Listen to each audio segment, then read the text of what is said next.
जय श्रीकृष्ण बालमित्रांनो. आपण मागच्या गोष्टीमध्ये बघितलं की हे ब्राह्मणाचा वेश घेऊन भगवान श्रीकृष्ण, अर्जुन आणि भीम हे जरासंधाच्या राज्यात ब्राह्मण वेश घेऊन आम्ही काशीचे ब्राह्मण आहोत आणि होम हवन यज्ञ करण्यासाठी इथं आलो आहोत असं करत ते आतमध्ये घुसून आपलं स्थान तिथे राहत होते आणि सगळीकडे लक्ष देत होते.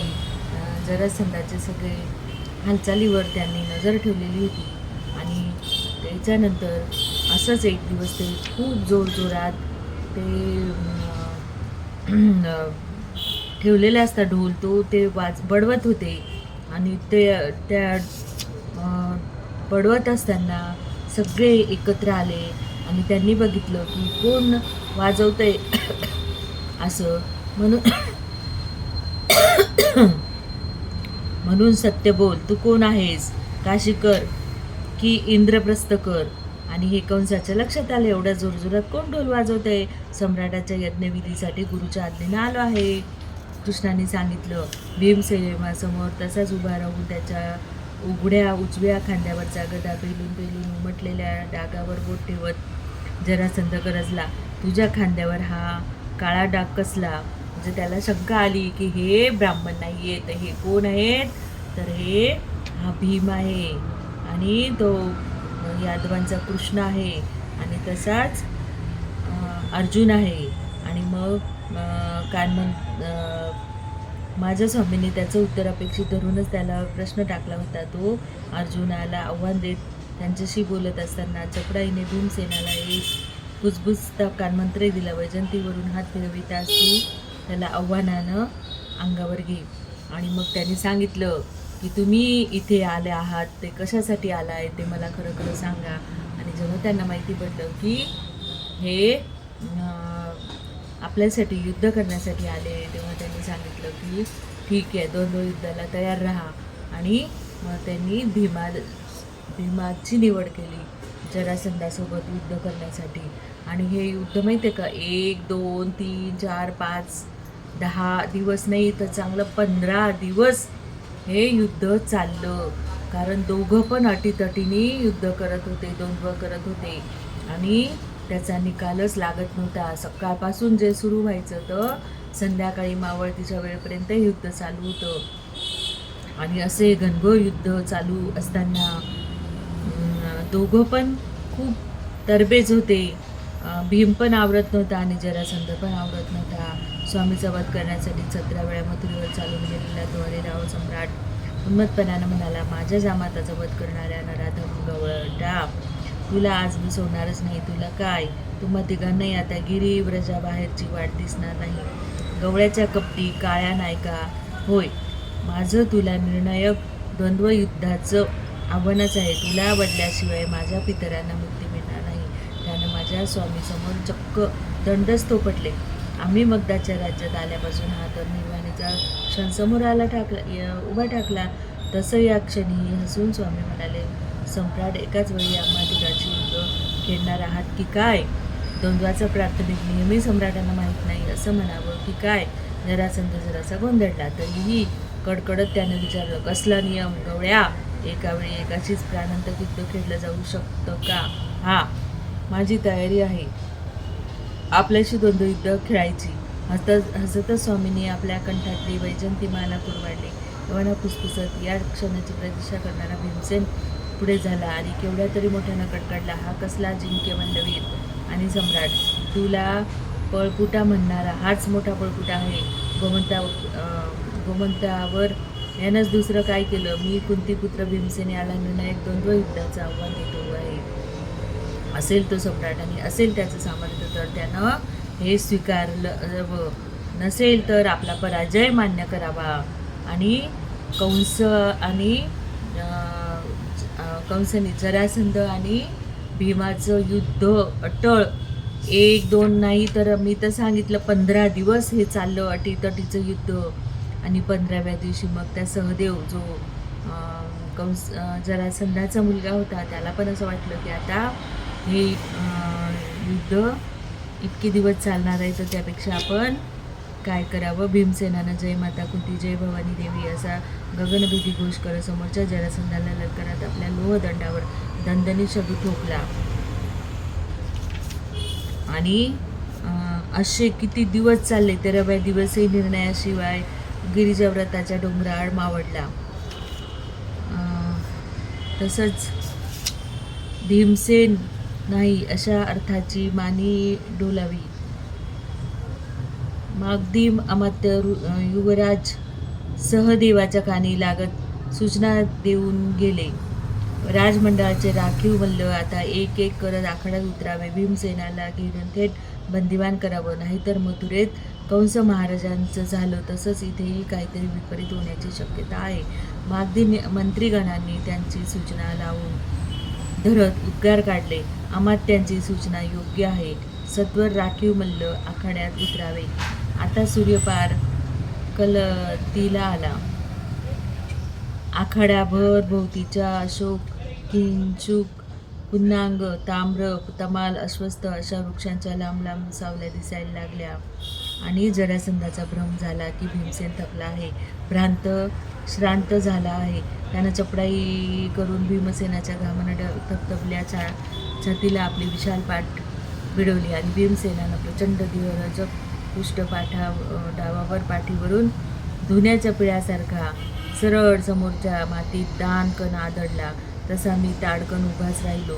भोवतीचं उभं प्रेक्षकारही विजेचा चटका बसावा तसं उठून उभं ठाकलं.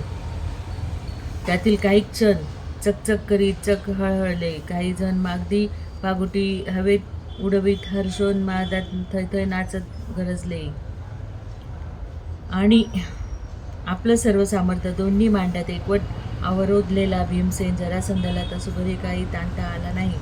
तसा क्षणी गोंधळलेला जरासंध कपाळावरचा घाम निण्यासाठी थांबला, असावध झाला. याच नेमक्या क्षणाला भीमसेनानं मत्स्यासारखी चपडाई केली. आपल्या दोन्ही पायाच्या क्षणात त्याला कैचीसारखा तिडा घातला. असा एक वीज झटका दिला की जरासंध समोर तोंड घशी मातीत कोसळला. याच नेमक्या क्षणाची वाट बघणाऱ्या द्वारकाधीशांनी कटीच्या वस्त्रातील पांचजन्य बाहेर घेऊन माधवी आभाळाकडे ग्रीवा उंच उचलून तो शिवकर पांचजन्य कंठाच्या धमन्या तटतटीत फुगवीत प्राणपणानं फुंकला.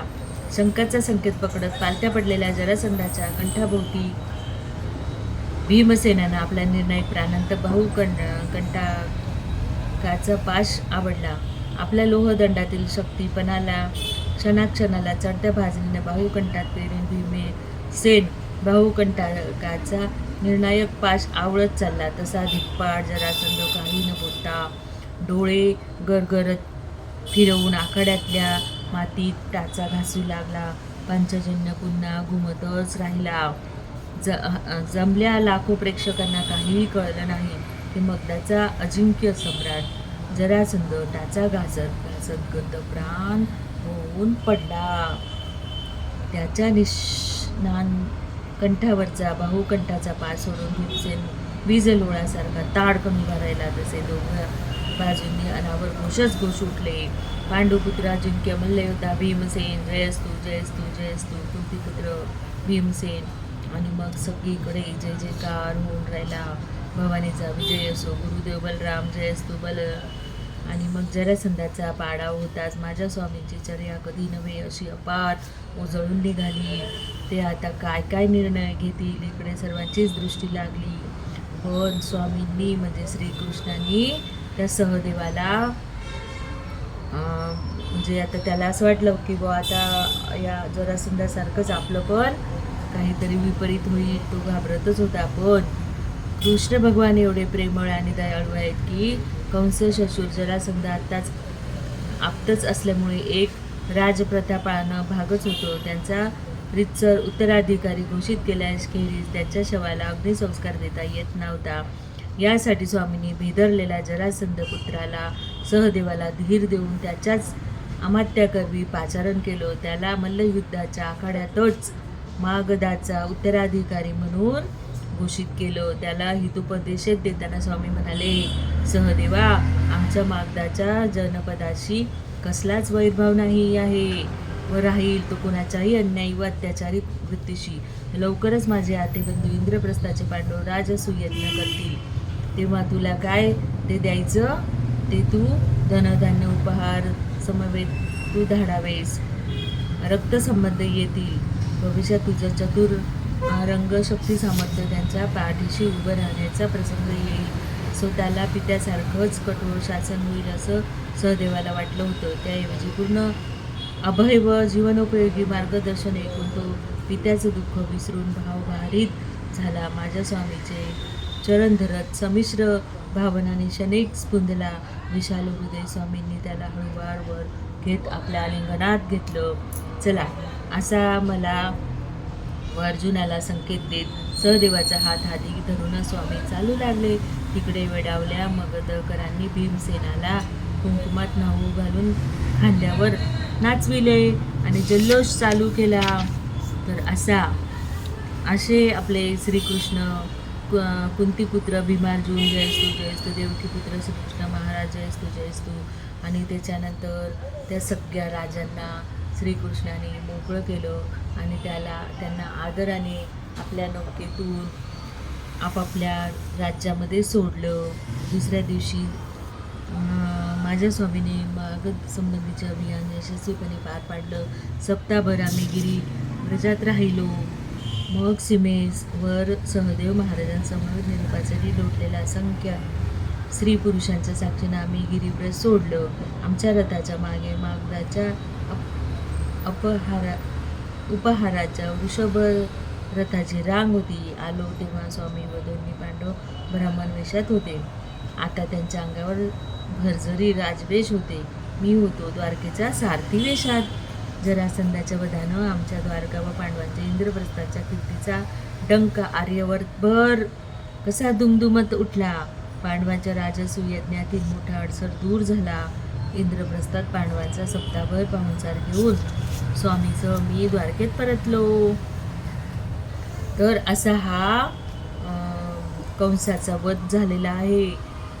भीमाने द्वंद्व युद्धामध्ये कंसाला हरवलेलं आहे आणि त्याचा वध झालेला आहे. वध नाही, त्याला द्वंद्व युद्धात हरवून तो मरण पावलेला आहे. आणि त्याच्यानंतर सहदेवाला राज्याभिषेक करून श्रीकृष्ण भगवान आपले द्वारकेला परतले आहे. आणि पुढच्या गोष्टीमध्ये आपण बघू की राजसूयज्ञ होणार आहे पांडवांकडे इंद्रप्रस्थला.